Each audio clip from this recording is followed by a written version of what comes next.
Hello friends and welcome to the HSE Coach. If you are a safety officer, you have definitely faced this problem. Workers simply do not follow safety rules. You conduct toolbox talk, you give instructions, even warnings, but still the same mistakes keep repeating. So the real question is the problem with the workers or with the system?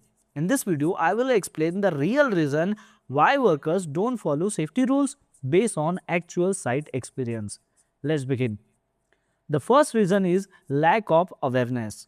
Many workers don't fully understand how dangerous their job actually is.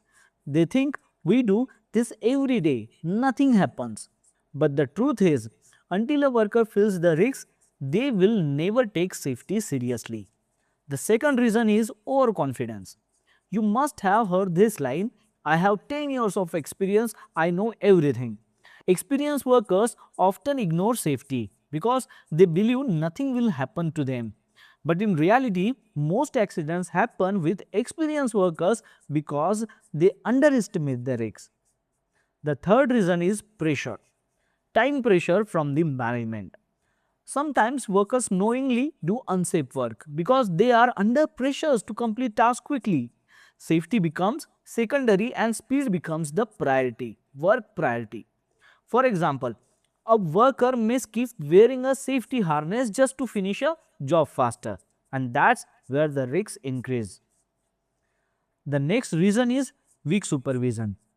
If there is no proper monitoring on site, workers start doing things their own way. And if the safety officer is not visible, rules are automatically ignored. Because the reality is simple, where there is no supervision, there is no safety. Another common reason is uncomfortable PPE. Workers often complain the helmet is heavy, gloves slow down the work, safety shoes are uncomfortable, so they avoid using PPE. But the reality is, if PPE is not comfortable or suitable, you will never achieve full compliance. Next is poor safety culture.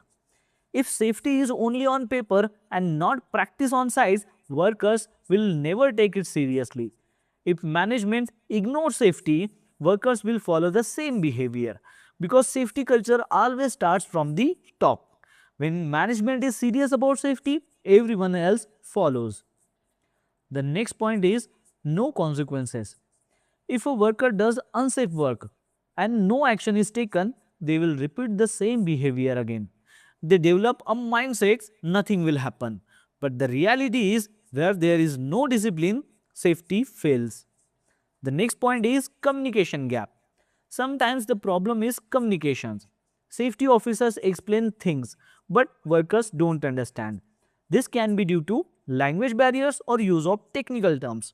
And if the message is not clear, implementations will never happen. Next point is habit and human behavior. Unsafe work becomes a habit.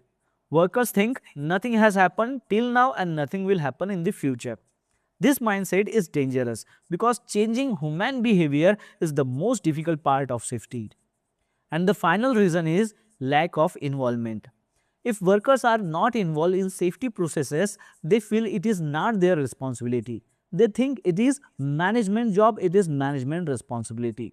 But when workers are involved in the safety processes, they develop ownership. And when ownership comes, safety improves. So now you understand the problem is not just the workers, it is a combination of multiple factors: awareness, supervision, culture, pressure and behavior. If you are a safety officer, your job is not just to enforce rules, your real role is to change behavior on site. If you found this video helpful, don't forget to like, share and subscribe. I will keep bringing you more practical safety knowledge. Until then, stay safe and keep others safe.